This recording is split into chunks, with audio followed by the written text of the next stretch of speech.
하나님의 말씀 에베소서 6장 말씀 보시겠습니다.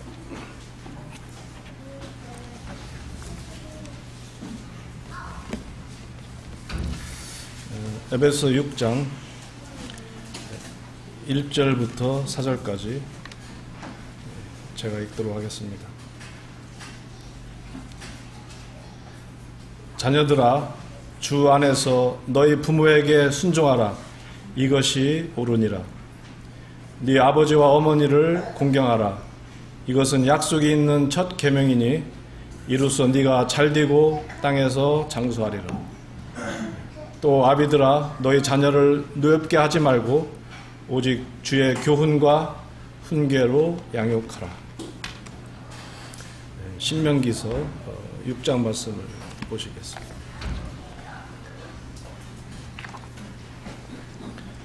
신명기서 6장 1절부터 9절까지 읽겠습니다. 신명기 6장 1절부터 9절. 이는 곧 너희의 하나님 여호와께서 너에게 가르치라고 명하신 명령과 규례와 법도라. 너희가 건너가서 차지할 땅에서 행할 것이니 곧 너와 네 아들과 네 손자들이 평생에 네 하나님 여호와를 경외하며 내가 너에게 명한 그 모든 규례와 명령을 지키게 하기 위한 것이며 또 네 나를 장구하게 하기 위한 것이라. 이스라엘아, 듣고 삼가 그것을 행하라. 그리하면 네가 복을 받고 네 조상들의 하나님 여호와께서 네게 허락하심같이 젖과 끓이 흐르는 땅에서 네가 크게 번성하리라. 이스라엘아, 들으라. 우리 하나님 여호와는 오직 유일한 여호와시니 너는 마음을 다하고 뜻을 다하고 힘을 다하여 네 하나님 여호와를 사랑하라. 오늘 내가 네게 명하는 이 말씀을 너는 마음에 새기고 네 자녀에게 부지런히 가르치며 집에 앉았을 때든지 길을 갈 때든지 누워있을 때든지 일어날 때든지 이 말씀을 강론할 것이며 너는 또 그것을 네 손목에 메어 기호로 삼으며 네 미간에 붙여 표로 삼고 또 네 집 문설주와 바깥문에 기록할지니라.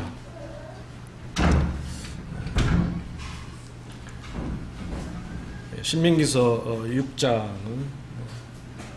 이스라엘 백성들에게 하나님께서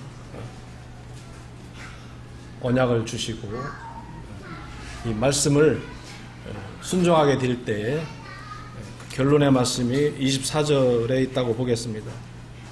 여호와께서 우리에게 이 모든 규례를 지키라 명령하셨으니 이는 우리가 우리 하나님 여호와를 경외하여 항상 복을 누리게 하기 위하시며 또 여호와께서 우리를 오늘과 같이 살게 하려 하심이라. 하나님께서는 이스라엘 백성들에게 이러한 이 법규를 제정하신 목적이 있습니다. 이 법규를 잘 지키고 순종하면 하나님께서 약속하신 은혜와 복을 주시겠다고 하는 것입니다. 하나님께서 이스라엘 백성들에게 지키라는 법을 제정하셨는데 이 법을 함축해서 요약해서 하신 말씀이 5절에 있는 너는 마음을 다하고 뜻을 다하고 힘을 다하여 네 하나님 여호와를 사랑하라. 하나님을 사랑하라고 하는 이 말씀에 이 법의 여러 법규가 함축되었다고 하겠습니다.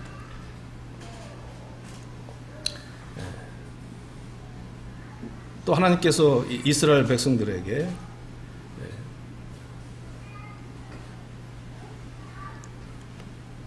사랑하라고 말씀을 하시면서 이 사랑한다고 하는 것은 바로 이 순종의 표시로 이스라엘 백성들이 하나님을 사랑하게 되면 그에 대한 답례로 바로 순종이 따른다고 하는 겁니다. 그래서 요한복음 14장 21절에 주님께서도 그러한 원리로 말씀하셨습니다. 나의 계명을 지키는 자라야 나를 사랑하는 자니 나를 사랑하는 자는 내 아버지께 사랑을 받을 것이요 나도 그를 사랑하여 그에게 나를 나타내리라. 그래서 하나님을 경외하고 순종함으로써 이스라엘 백성들은 하나님의 복을 받아 자손들이 번성하고 행복하게 살 수 있음을 하나님께서 선포하신 것입니다. 삶의 여러 영역이 있는데 그 중에서 오늘은 주님 안에서 자녀 양육을 어떻게 해야 될 것인지 같이 이 시간 통해서 같이 말씀을 배워보고자 합니다. 7절에 네 자녀에게 부지런히 가르치며 집에 앉았을 때든지 길을 갈 때든지 누워있을 때든지 일어날 때든지 이 말씀을 강론할 것이며, 부지런히 가르치라는 말씀을 하셨는데 이 자녀들에게 하나님 말씀을 부지런히 가르치라고 말씀하시기 전에 하나님께서 먼저 하나님 여호와를 사랑하라는 말씀을 하셨습니다. 이 사랑하라고 하는 이 말씀은 바로 세상을 선택한 것도 아니에요. 우상을 선택한 것도 아니에요. 오직 한 분이신 하나님. 4절에 있는 말씀처럼 여호와는 오직 유일한 여호와이시니, 이스라엘 백성들에게 여호수아가 유언처럼 당부한 말씀처럼 너희가 강을 건너기 전에 세상에서 섬겼던 신을 섬기든지, 이 요단강을 건너가 보니 거기에도 우상을 섬겼습니다. 강을 건너와서 보니 이방인들 섬기는 그 우상 섬기든지 네가 오늘 선택하라고 말씀합니다. 그래서 이스라엘 백성들에게 이 하나님을 사랑하라는 것은 이 선택의 의미가 있습니다. 가정에서도 자녀를 양육하는 데 있어서 이제 선택을 해야 된다고 하는 것입니다. 세상에서 잘 되는 방법으로 자녀를 양육을 하든지, 아니면 하나님께서 가르쳐주는 방법대로 자녀를 양육하든지, 이 가정을 세우는 일에 선택을 하라는 의미가 담겨 있습니다.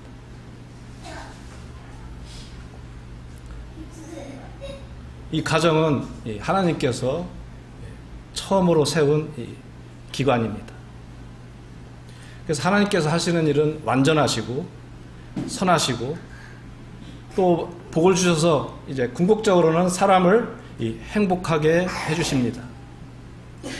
따라서 이 가정에서의 자녀 양육도 세상에서의 자녀 교육 방법을 따르는 것이 아니라 맨 처음에 하나님께서 계획하신 이 자녀 양육 방법대로 적용할 때 이 가정에서 행복을 누리고 성공한 가정을 이룰 수 있다고 하는 것입니다.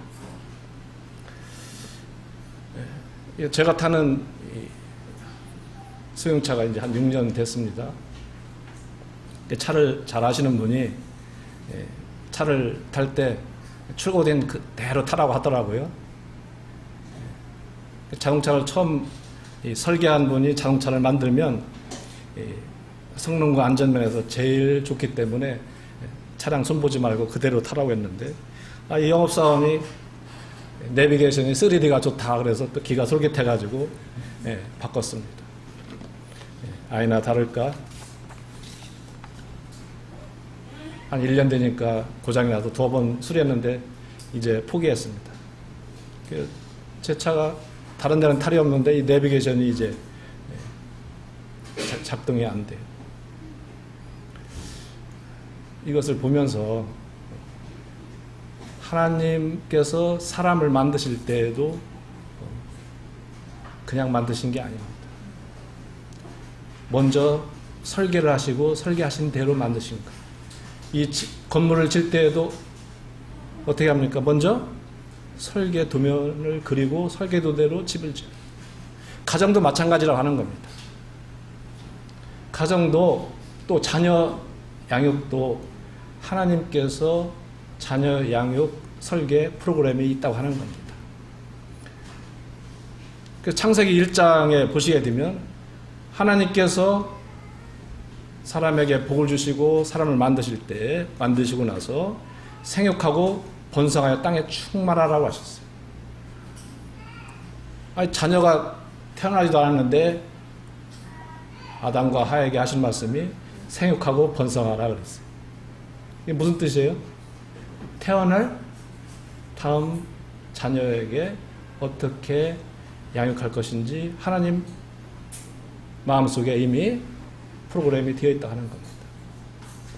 네, 손을 넣으시고요. 한번 찾아보시죠. 창세기 18장에 보시면 아브라함에게도 하나님께서 어떻게 말씀하셨는지 한번 찾아보겠습니다. 창세기 18장 19절.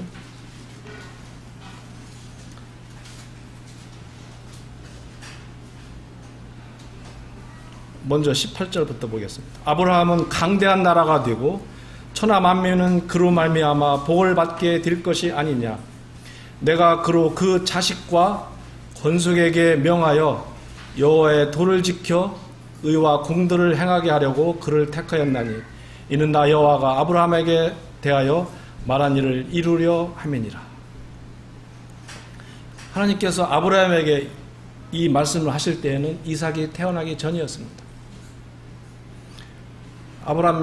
하나님께서 아브라함을 부르셔서 아브라함에게 소명을 주셨는데, 하나님께서 아브라함을 부르신 뜻과 목적이 있었는데, 이 말씀대로 자식과 권속을 이제 어떻게 양육할 것인지에 대해서 말씀하셨습니다.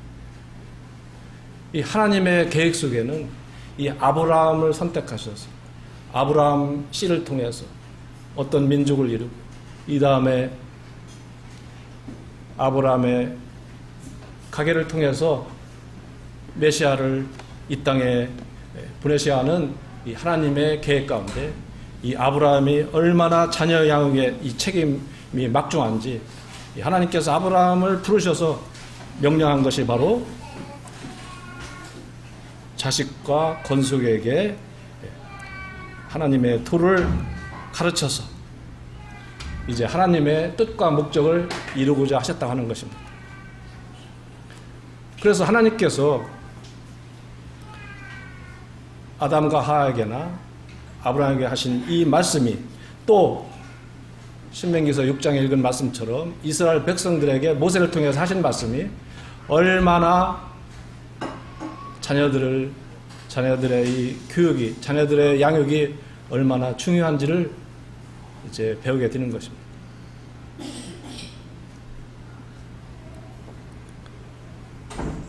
이제 신명기에서 6장으로 다시 들어가세요. 자, 6장 7절에 네 자녀에게 부지런히 가르치라고 말씀하셨습니다. 이 부지런히 가르친다는 말씀은 위에 있는 말씀처럼 마음의 색이라는 말씀입니다. 마음에 반복해서 가르쳐서 이 마음판의 색이라고 하는 것입니다. 요즘 이 경영인들에게 읽혀지는 책 중에 당신은 뼛속까지 경영자인가라는 책이 소개되고 있습니다. 뼛속까지 경영인. 제목만 봐도 무엇을 전달하고인지 아시겠죠? 뼛속까지 경영자가 되라.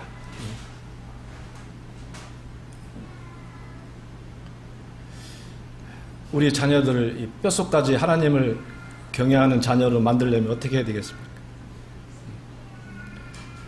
만약에 우리의 자녀들이 진짜 뼛속까지 하나님을 경외하는 사람으로 만들면, 그렇게 교육시키셨으면 아마 이 세상에서 가장 성공한 부모가 될 겁니다. 이렇게 하기 위해서는 끊임없이 반복해서 자녀를 이 하나님의 말씀으로 가르치라고 하는 겁니다. 그래서 아이들은 어릴 때부터 하나님 말씀을 암송하는 게 참 좋습니다. 제가 오늘 서두집교회 주부를 보면서 금주의 요절 말씀, 말씀을 가능하면 암송하고, 얼마나 이 하나님 말씀이 중요한지 그대로 가르쳐 주고 있습니다. 길을 갈 때든지 누워 있을 때든지 일어날 때든지, 또 손목에 메고, 손목에 맨다는 게 무엇입니까? 우리 마음의 생각을 손으로 행동하잖아요. 행동할 때 어떻게 해요? 말씀의 기준으로 하라는 거예요. 미간에 붙였다. 이건 뭐예요? 네 생각, 이 사고를 할 때도 하나님 말씀이 그런지 맞춰보라는 겁니다. 네 생각할 때도 행동할 때도 오직 기준이 무엇이라고요? 하나님의 말씀이 뒤도록 어떻게 해요? 하나님 말씀이 뼛속까지 하나님을 경외한다면 무슨 일을 할 때든지 생각할 때든지 아마 말씀을 생각할 것입니다. 그래서 잠언 22장 6절 말씀에 마땅히 행할 길을 아이에게 가르치라. 그리하면 늙어도 그것을 떠나지 아니하리라. 어릴 때 말씀을 심어주면 이제 성인이 되어도 그 말씀을 떠나지 않는다는 겁니다. 그렇게 하기 위해서는 잠언 13장 24절에 매를 아끼는 자는 그의 자식을 미워함이라. 자식을 사랑하는 자는 근실이 징계하느니라. 요즘 젊은 부모님들에게 자식 징계하는 이야기하면 별로 인기 없죠. 세상에서 그렇게 가르쳐요.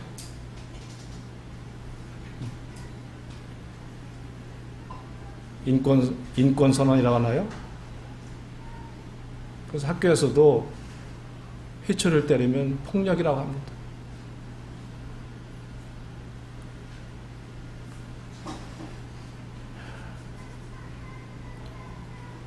에베소 6장 4절에 읽은 말씀처럼 에베소 6장 4절에 아비들아 너희 자녀를 누엽게 하지 말고 오직 주의 교훈과 훈계로 양육하라. 잠언 말씀에서도 매를 아끼지 말라고 말씀하셨고, 주의 교훈과 훈계로 양육하라는 말씀에 이 교훈이라고 하는 말씀은 이 징계라는 말씀이 들어있어요. 징계라는 뜻이. 징계라는 것은 체벌을 해서라도 가르치라는 겁니다. 훈계라는 것은 이제 말로 훈육하고.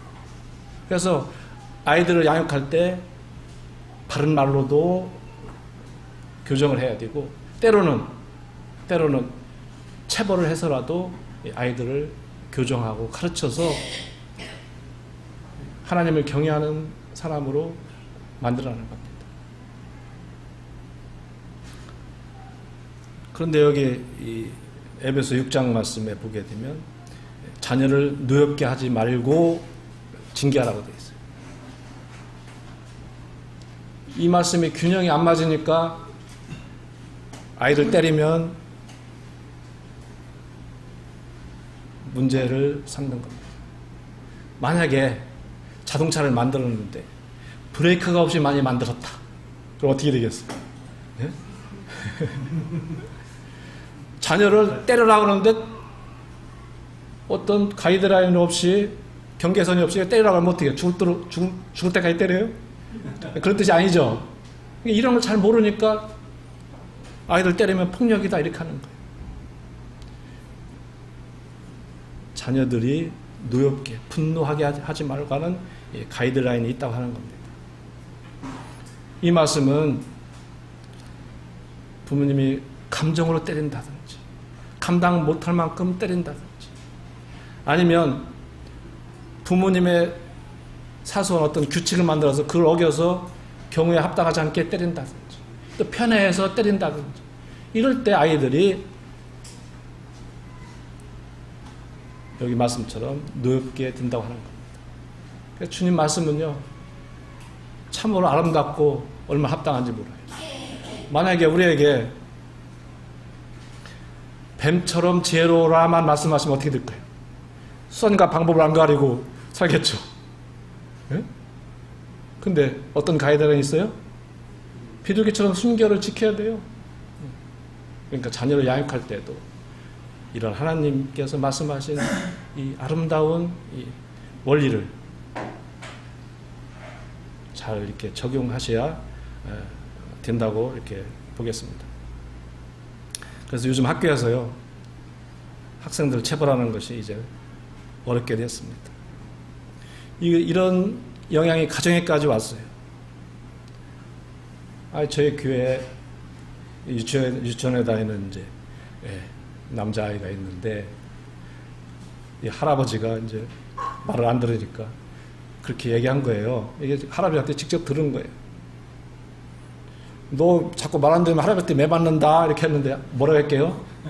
할아버지 경찰에 폭력으로 신고할 거예요. 이렇게 유치원에서 이렇게 배워서 이게 현실이에요.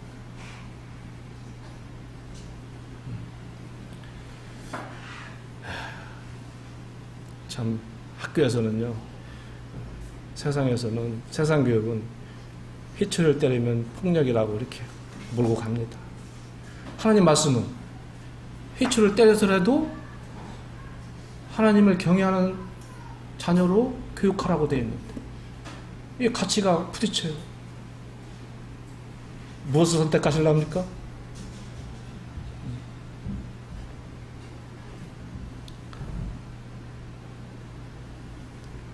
성경은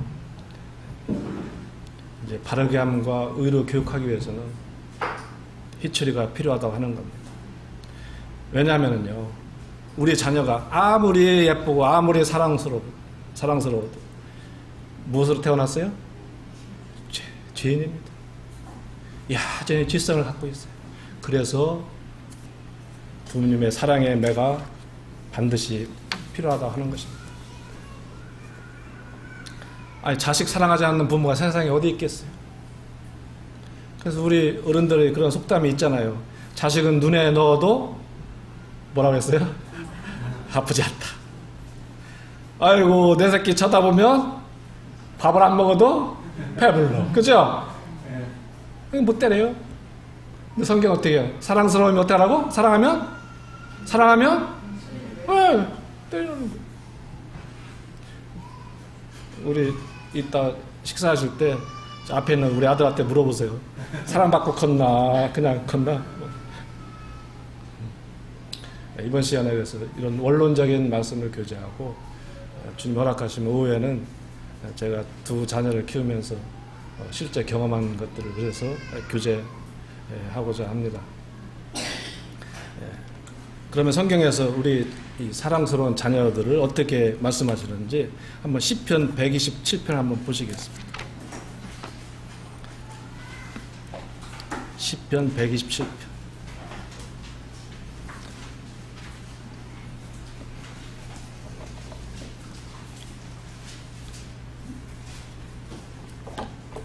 시편 127편 3절. 보라, 하나님이 말씀하실 때, 강조하실 때 진실로라는 신약성경에 많이 표현되어 있죠. 구약성경에 보면 옛날 성경에 그렇게 안 돼 있어요. 근데 개역개정에 보면 보라, 강조하는 말씀이거든요. 보라, 자식들은 여호와의 기업이요 태 열매는 그의 상급이로다.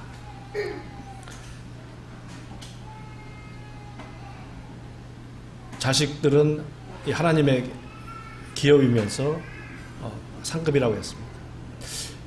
이 기업은 원래 구약에서 재산이나 소유물로 봅니다. 그래서 가나안 땅을 12지파에게 분배해 준 사건과 관련해 가지고 토지나 영토의 의미로 사용되었습니다. 특히 아버지나 조상들로부터 상속받아서 소유한 것이라는 이 법률적 의미를 갖고 있어요. 그래서 자녀는 이 소유권이 누구에 있습니까? 하나님께 있습니다. 하나님 거예요. 우리 자녀는 하나님 건데 잠시 맡겨주신 겁니다. 신약시대 에베소서 1장에 교회는 누구의 소유입니까? 교회도 이 교회를 말씀할 때 하늘에 속한 신령한 복을 받은 자들이라고, 우리가 그런 자인데 그 중에 대표적으로 에베소 1장에 말씀하시는데, 하늘에 속한 신령한 복을 받은 우리는 하나님의 자녀가 되었고, 두 번째는 예수 그리스도의 십자가의 피로 죄의 사함을 받았고, 세 번째가 무엇인지 아십니까? 바로 너희는 하나님의 기업이라는 겁니다. 하나님의 재산이요, 금은 보화가 아니에요. 하나님의 재산은 바로 교회입니다. 바로 우리 사랑하는 성도님들이에요. 아니, 하늘에 가면 무엇이 보물이겠습니까? 아니, 금을 땅을 밟고 다니는데 무슨 금이 보화겠어요? 아니, 집 앞에, 예? 문 앞에 보석이 그냥 즐비한데, 아니, 땅을 밟고 다니는 게 보물이겠냐고. 하나님의 보물은, 기업은, 재산은 누구라고요? 성도들.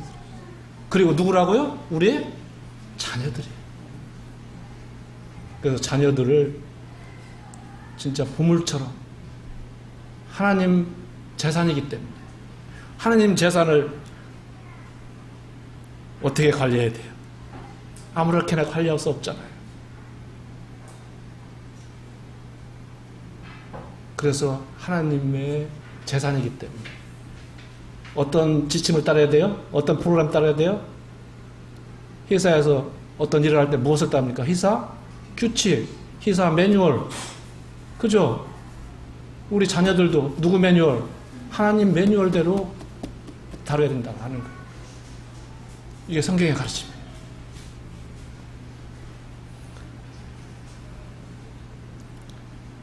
그리고 하나님께서 특별히 우리에게 주신 상급이에요. 우리의 특권입니다.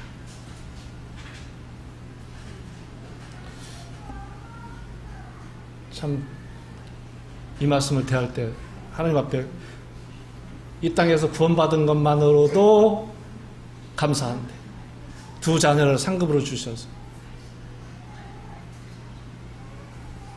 아니, 제가 회사 생활할 때 제 상사들이 우리의 선망의 대상이잖아요.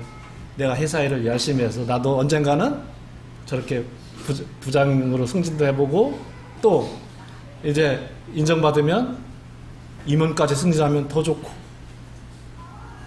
또 혹시 공장장이나 대표이사 되면 가문의 영광이고, 이런 그림이 있잖아요. 그죠? 목표가 있잖아요.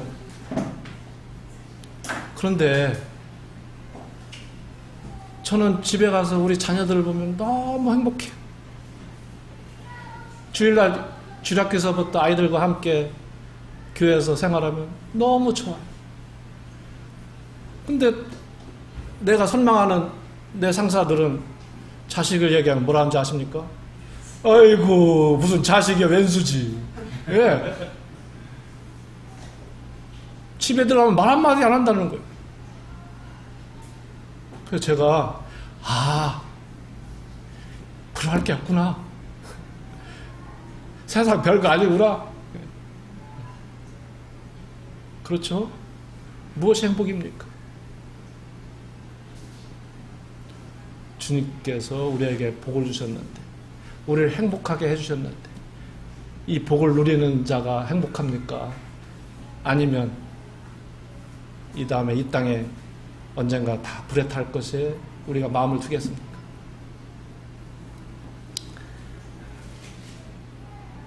그래서 세상에서는요, 자녀가 나오면 목표를 정하잖아요.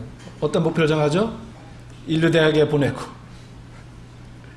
또 좋은 직장에 들어가고, 또 출세해서 남부럽지 않게 살게 해주는 게 부모의 할 도리라고 생각하잖아요.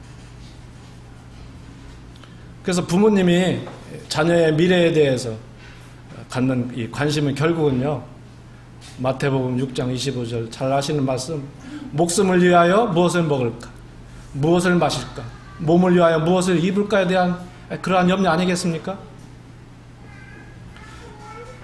그래서 세상 부모들은 자녀들을 위해서 많은 돈을 저축하면 그것이 자녀에게 안전한 피난처가 된다고 생각합니다. 쌓아둔 돈이 진짜 안전할까요? 안전한 피난처가 될까요?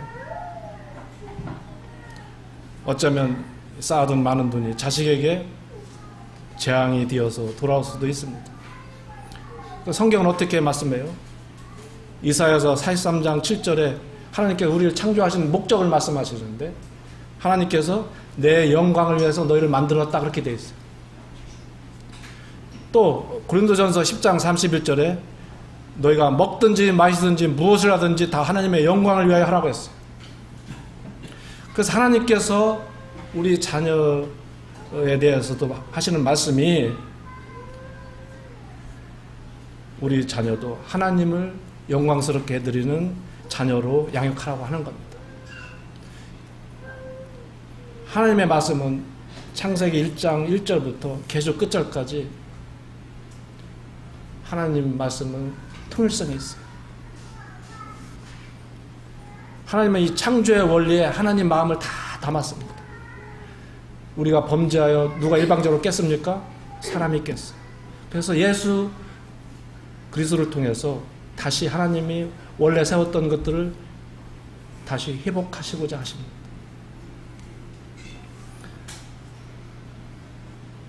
이제 우리 자녀들도 하나님께서 맨 처음에 사람을 설계하시고 창조하셨던 그 목적, 하나님께 영광을 돌리는 사람, 그래서 우리 자녀들도 그런 자녀로 양육을 해야 된다고 하는 거예요. 자, 이제 오늘 말씀 이제 본론으로 들어가겠습니다. 잠언 14장 26절 한번 펴보시죠. 잠언 14장 26절.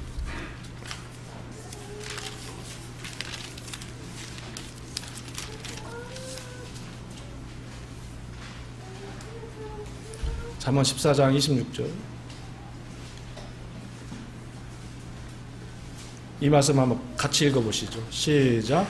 여호와를 경외하는 자에게는 견고한 의리가 있나니 그 자녀들에게 피난처가 있으리라. 세상 부모님들은 돈을 많이 벌어서 자녀들에게 재산을 남겨주면 자녀들이 거기가 바로 피난처가 된다고 생각하는데, 그래서 그렇게 추구하고 가치관을 두고 살고 있는데, 하나님 뭐라고 말씀하셔요? 네 자녀들에게 피난처를 만들어 주려면 먼저 뭐라고 했어요? 부모님들이 하나님을 경외하라고 하는 겁니다. 여기 계신 부모님들이 자식이 진짜 잘 되기를 바라면, 진짜 자녀들의 행복을 누리고 살기를 바라시면, 그리고 먹고 살 거, 무엇을 먹을까, 무엇을 마실까, 무엇을 입을까 걱정 안 하고 살게 하려면 해답을 주셨어요. 뭐라고요? 하나님을 경외하라는 겁니다. 누가? 부모님이. 이게 하나님 말씀이에요. 어때요? 하나님 말씀이 현실하고 맞습니까? 안 맞습니까?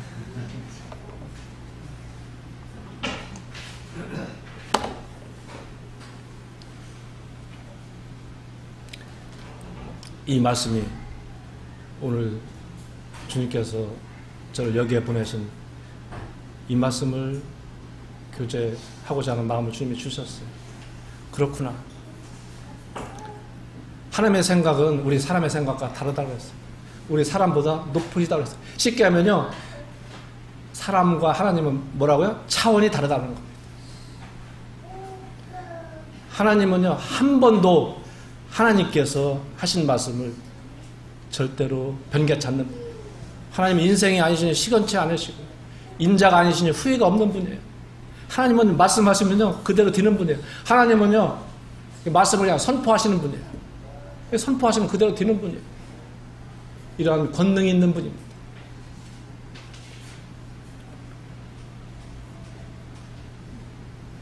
자녀가 잘 되기를 바라지 않는 부모가 누가 있겠어요? 하나님은 먼저 부모님들이 여호와를 경외하라고 말씀하시죠. 그래서 하나님께서 이 말씀에 더불어서 우리에게 약속해 주신 게 있습니다. 시편 37편 한번 보시겠습니다. 중요한 말씀을 한번 찾아볼게요. 시편 37편.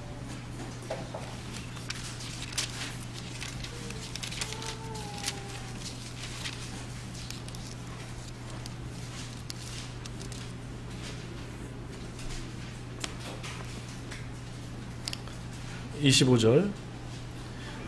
내가 어려서부터 늙기까지 의인이 버림을 당하거나 그의 자손이 거식함을 보지 못하였도다. 만약 부모님들이 하나님을 경외하고 살면은요, 신약 시대에 말씀을 푼다면 우리 믿는 그리스도인들이 이 경건한 삶을 먼저 살면 그 경건한 부모의 자녀들은 하나님께서 책임져 주시겠다 하는 겁니다. 그래서 실제로요, IMF 때 서울역 지하도에 구원받은 그리스도인이 한 명도 없었다는 거 아니에요? 예? 하나님 약속을 지키십니다. 하나님께서 이제 경건한 그리스도인의 자녀들은 살 집을 마련해주고 무엇을 먹을까, 무엇을 마실까, 무엇을 입을까 염려하지 않게 해주겠다고 하는 겁니다. 주님 안에서 부모님들이 하나님을 먼저 경외하고 성경의 원리에 따라 자녀를 양육하면 여호와를 경외하는 것이 지식의 근본이라는 것을 우리 자녀들이 마음판에 새기도록, 뼛속까지 새기도록 가르치면 하나님께서 우리 자녀들의 길을 열어주시겠다고 하는 겁니다. 그래서 저는 이 말씀을 믿고요, 우리 자녀들에게 서로 약속한 게 있습니다. 저에게 있는 재산하고는 아파트 한 채예요. 근데 이 아파트는 너희들에게 물려주지 않는다. 왜? 하나님이 주실 것이기 때문에. 그렇게 생각하죠? 저는 말씀을 믿습니다. 이제 하나님을 경외하면 이제 하나님께서 우리 자녀들에게 앞으로 장래를 약속해 주시는데, 이제 실전에 들어가서 우리 자녀들을 양육하려면 이제 많은 일들이 부딪혀요. 그렇죠? 어떤 일이 부딪힙니까? 아이들이 뭔가 요구하면 언제 예스라고 해야 되는지, 언제 노라고 해야 되는지, 항상 예스 할 수도 없고 항상 노라고 할 수도 없고, 그렇죠? 또 어떤 때 매를 대야 되는지, 또 자녀가 어디를 간다고 하는데 허락을 해줘야 되는지 말해야 되는지, 어떤 때는 또 화를 내야 될 때가 있어요. 자녀들, 그죠? 항상 웃을 수만은 없잖아요. 근데 언제 화를 내야 되는지, 화를 너무 많이 내가지고 자녀가 이렇게 노엽게 돼서 또 깊은 상처를 받게 안 하려면 어떻게 해야 되는지, 또 어떤 때는 무슨 말을 해야 되는데 너무 긴급해요.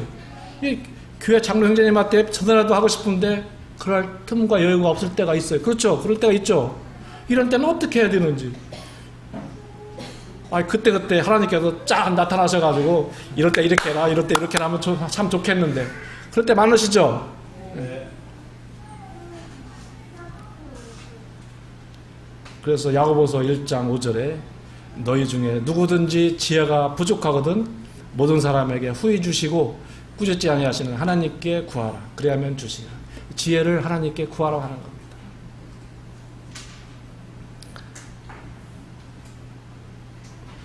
너희가 받지 못하면 구하지 않기 때문인데, 그럼 어떻게 이런 지혜를 늘 공급받아서 정말 주님 앞에 주님 방법으로 자녀를 잘 양육하고 싶지 않은 부모가 또 누가 있겠어요?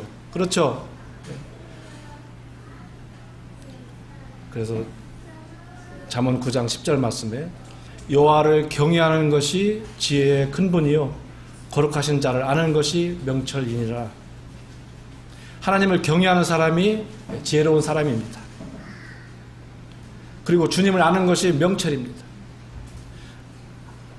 고린도전서 1장 30절에 예수는 우리에게 지혜가 되셨다 그랬어요. 지혜. 예수님이 지혜라는 겁니다.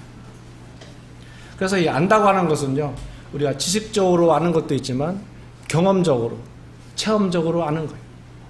그래서 주님과 깊은 사귐과 주님과의 교제를 통해서 경험적으로, 체험적으로 알아서 이 지혜를 얻는다고 하는 겁니다. 그래서 시편 34편 8절에 너희는 여호와의 선하심을 맛보아 알지어다 했어요. 선하심을 맛보래요. 그래서 부모님이 먼저 이 선하신 하나님의 이 선하심을 맛보아 알 때 이 맛을, 이 하나님의 이 선하심을, 이 하나님의 이 지혜를 누구에게 전해준다? 자녀에게도 전해준다고 하는 거예요. 자녀들은요, 이 따라하기 명수예요. 부모님이 하라는 대로 합니다. 그래서 우리 부모님들이 자녀에게 끼치는 영향은요, 실제 삶 속에서 자녀들이 부모님 하는 것을 그대로 따라한다고 하는 거예요.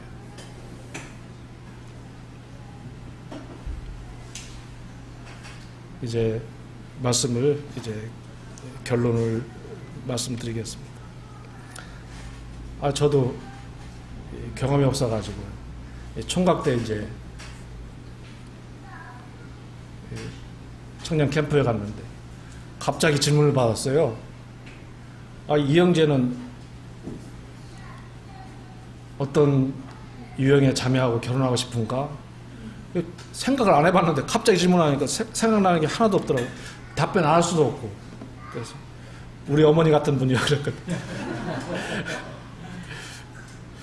지금 같으면은 자문 말씀도 생각해서 현숙한 여인 뭐 이렇게 아주 멋있는 답을 내겠는데 제가 본 거랑 누구예요? 나를 늘 사랑해주고 내 부탁을 항상 들어주고 나에게 항상 제 입에 맞는 음식을 제공해주는 또 가장 사랑하는 누구예요? 어머님밖에 생각이 안 나더라고요. 보고 듣는 게 누구예요? 어머니. 우리 자녀들이 가장 영향을 받는 게 누구겠어요? 부모님이라 하는 거예요. 그래서 우리는 자녀를 잘 양육한 성공한 부모님이 되려면 하나님을 경외하는 사람이 먼저 되어야 되는데, 믿음의 선진 중에서 이 어머니의 영향을 가장 많이 받은 사람이 누굴까 생각해 볼 때 모세를 얘기하지 않을 수가 없어요. 이 모세가 젖을 물리면서 이 어머니가 요게벳이 모세를 어려운 환경에 양육할 때 어떻게 지도했을까? 그림이 그려지죠. 그래서 히브리서 11장에 믿음으로 모세는 장성하여 바로의 공주가 아니라 칭함받기를 커져라. 이 왕의 자리에 오를 수 있었는데 그 왕의 자리를 포기했습니다. 제국의 왕이 될 수 있는 기회였는데 도리어 하나님의 백성과 함께 고난받기를 잠시 죄악의 낙을 누리는 것보다 더 좋아하고, 자, 그렇게 하나님을 선택하고 이스라엘 백성들과 함께 고난받기를 선택했다는 이 믿음이 누구에게서부터 나왔겠느냐?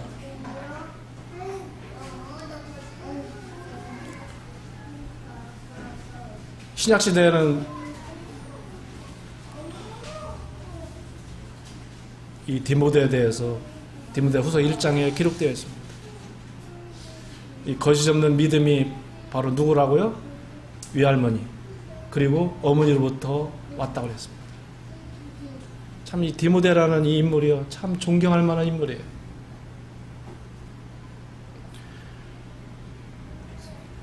참 하나님께서 이 디모데를 언급하실 때 얼마나 이 자녀에 대한 교육이, 자녀의 그리스도인으로 주님 안에서의 이 훈련이 얼마나 중요하다는 것을 다시 한번 배우게 됩니다.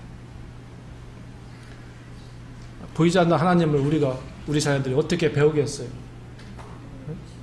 바로 눈으로 보이는 바로 부모님으로부터 본다고 하는 겁니다. 제가 오후에도 주님 허락하시면 교제하겠습니다만, 가정에서 복음도 마찬가지예요. 복음도요. 자녀들이 이제 우리 자녀들이 구원을 받아야 되잖아요. 우리 자녀들이 구원받는 것도요, 가정에서 부모님들이 진짜 하나님을 믿고 사는지 자녀들이 다 안다고 하는 거예요. 그래서 자녀들이 나도 부모님처럼 돼야지 하는 마음이 있어야 이 복음도 쉽게 받아들인다고 하는 거예요.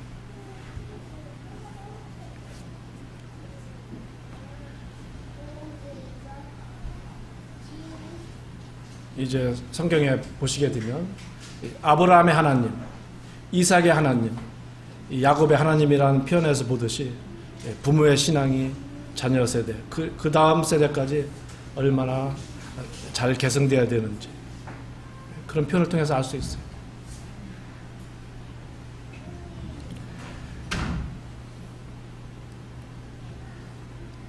우리 여호수아서 24장 한번 잠깐 보실까요?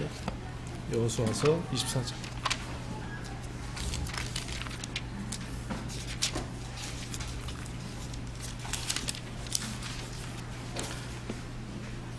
여호수아서 24장 31절. 이스라엘이 여호수아가 사는 날 동안과 여호수아 뒤에 생존한 장로들 곧 여호와께서 이스라엘을 위하여 행하신 모든 일을 아는 자들이 사는 날 동안 여호와를 섬겼더라. 참 여호수아는 참 훌륭한 인물입니다. 이 여호수아가 사는 날 동안과 여호수아 뒤에 생존한 장로들, 그러니까 여호수아와 함께 동역했던 이 장로들이 살아있을 동안에는 하나님을 섬겼다 이렇게 되어 있어요. 그러니까 그 신앙을 이어받았다고 하는 겁니다. 우리의 이 신앙, 우리의 믿음을, 우리의 이 신앙의 정체성을 우리 자녀들에게, 다음 세대들에게, 우리 후손들에게 잘 전달해 줄 책임이 있어요.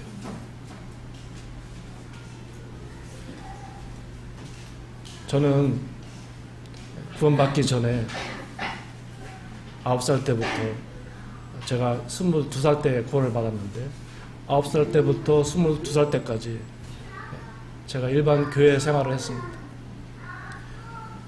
주일학교를 열심으로 했어요. 그래서 제가 구원받은 다음에 이 주일학교 이 사역에 제가 관심이 있었던 동기도 됩니다. 누군가 이 9살 때 이 그리스도의 참 복음을 전해줬다면 제 인생이 더 바뀌었을 텐데 그런 아쉬움이 있어요.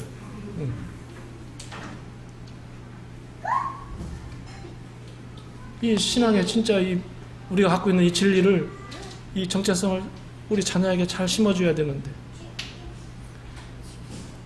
사사시대에 어떻게 했는지 말씀을 보겠습니다. 사사기 2장.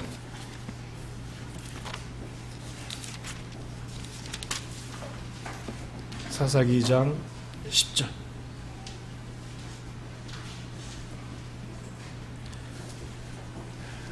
그 세대의 사람도 다 그 조상들에게로 돌아갔고 그 후에 일어난 다른 세대는 여호와를 알지 못하며 여호와께서 이스라엘을 위하여 행하신 일도 알지 못하였더라. 이 사사기 시대를 이제 한마디로 표현한다면 끝절에 그렇게 나와 있어요. 사람이 각기 자기의 소견에 옳은 대로 행하였더라. 이게 사사 시대에 함축된 말씀이에요.